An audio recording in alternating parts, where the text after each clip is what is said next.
አሰላሙ አለይኩም ወራህመቱላሂ ወበረካቱ ውድና የተከበራችሁ የነጃሽ ቲቪ ተከታታዮቻችን እንዴት ናችሁ? ሳምንታዊ የነጃሽ ቢዝነስ ፕሮግራማችን እነሆ ሰዓቱን ጠብቆ ወደ እናንተ መድረስ ጀምሯል።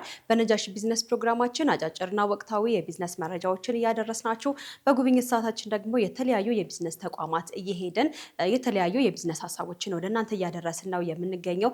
ፕሮግራማችንን በጣም እየወደዳችሁት እየተከታተላችሁት እንደሆነ እንግዲህ እየነገራችሁ ነው። እጅግ አድርገን እናመሰግናለን። ለምትልኩልን መልእክት ስለምትደውሉልንም እጅግ አድርገን እናመሰግናለን። ከፕሮግራሙ ጋር አብሬያችሁ ቆይታ የማደርገው የፕሮግራሙ አዘጋጅና አቅራቢ እኔ ዙበይዳ ሀሰን ነኝ። እስከ ፕሮግራማችን ፍጻሜ ድረስ አብራችሁ ቆዩ።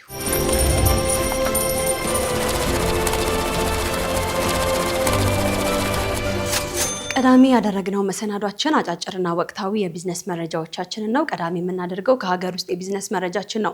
ዳሽን ባንክ ዳሽን ኤክስፖ ከፍቷል። ዳሽን ባንክ ከሚያዝያ 15 ቀን ጀምሮ እስከ ሚያዝያ 24 2018 የሚቆይ ዳሽን ኤክስፖ ላይ የሚድሮክ ኢንቨስትመንት ግሩፕ ተቋማት እንዲሁም ደግሞ አልፋራጅ እና ሌሎችም ተቋማት ምርቶቻቸውን ይዘው ቀርበዋል ተብሏል። ባንኩ ይህንን ኤክስፖ የከፈተው 30 ዓመት የምስረታ በዓሉን በተለያዩ መርሃ ግብሮች እያከበረ ባለበት ወቅት ነው። የዳሽን ባንክ ከወለድ ነፃ አገልግሎት ወይም ደግሞ ሸሪክ 8ኛ ዓመቱን ማስቆጠሩም ተነግሯል።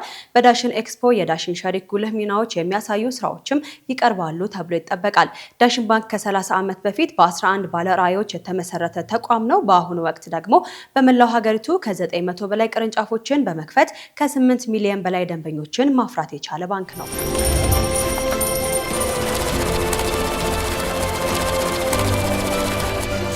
ከውጭ ሀገር የተገኙ አጫጭርና ወቅታዊ የቢዝነስ መረጃዎችን ደግሞ ላድርሳችሁ። ቀዳሚ የማደርገው ኢራንን ነው። ኢራን ከሆርሙዝ ወሽመጥ ገቢ ማግኘት መጀመሯ ተሰምቷል። ኢራን ከአሜሪካና ከእስራኤል ጋር ባደረገችው ጦርነት የሆርሙዝ ወሽመጥን ዘግታ መቆየቷ ይታወሳል።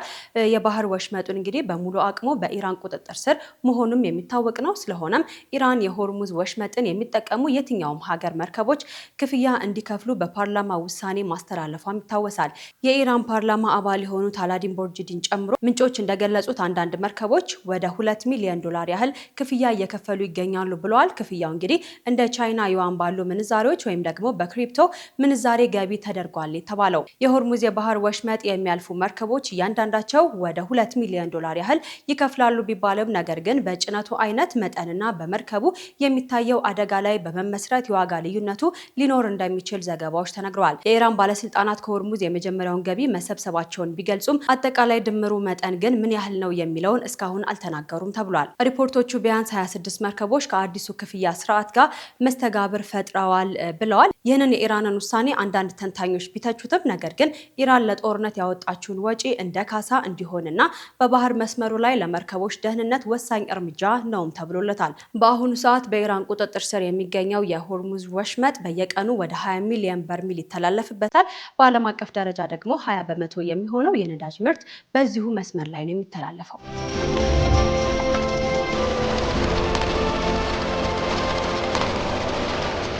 ወደ ቀጣዩ የውጭ ሀገር የቢዝነስ መረጃዎቻችን ስናልፍ ደግሞ የተባበሩት አረብ ኤሚሬት እናገኛለን። የተባበሩት አረብ ኤሚሬት በመካከለኛው ምስራቅ ጦርነት ሳቢያ በቻይና ዩዋን ልትገበያይ መሆኑን አስታውቃለች። የተባበሩት አረብ ኤሚሬት ከኢራን ጋር የተደረገው ጦርነት በባህረ ሰላጤ ውስጥ የአሜሪካ ዶላር እጥረት ካጋጠመ የተወሰኑ ነዳጆችን በቻይና ዩዋን መሸጥ ሊኖርባት እንደሚችል አሜሪካን አስጠንቅቃለች ነው የተባለው።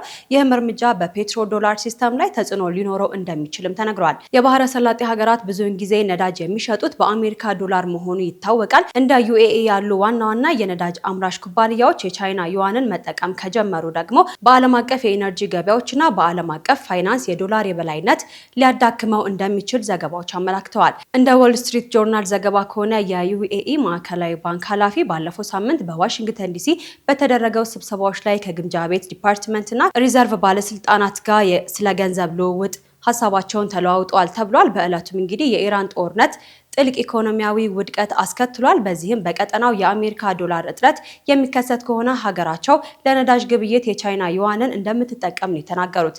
ሳውዲ አረቢያ በ1974 ወደ ውጭ የሚላኩ ምርቶቿን በዶላር ዋጋ ለመጣል መወሰኗን ተከትሎ በዓለም አቀፍ የነዳጅ ንግድ ላይ የዶላርን አቅም አጠናክሮት ቆይቷል። ካሁን በኋላ እንግዲህ የተባበሩት አረብ ኤሚሬት የነዳጅ ግብይቷን ወደ ቻይና ዩዋን የምታዞር ከሆነ በፔትሮ ዶላር ስርዓት ውስጥ ታሪካዊ የሆነ አደጋን በዶላር ላይ ይደቅናል ተብሎ ይጠበቃል።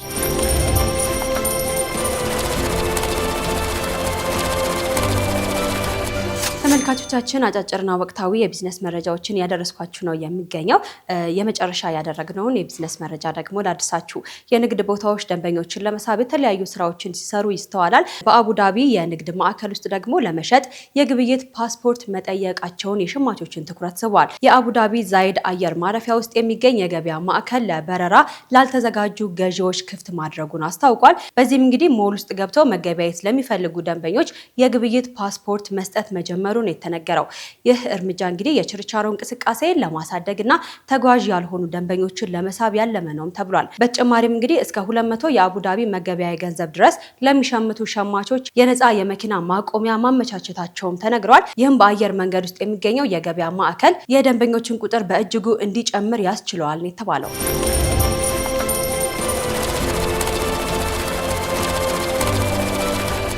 የተወደዳችሁ ተመልካቾቻችን ቆይታችሁን ነጃሺ ቲቪ ጋር አድርጋችሁ ነጃሺ ቢዝነስ ፕሮግራማችንን እየተከታተላችሁን ትገኛላችሁ።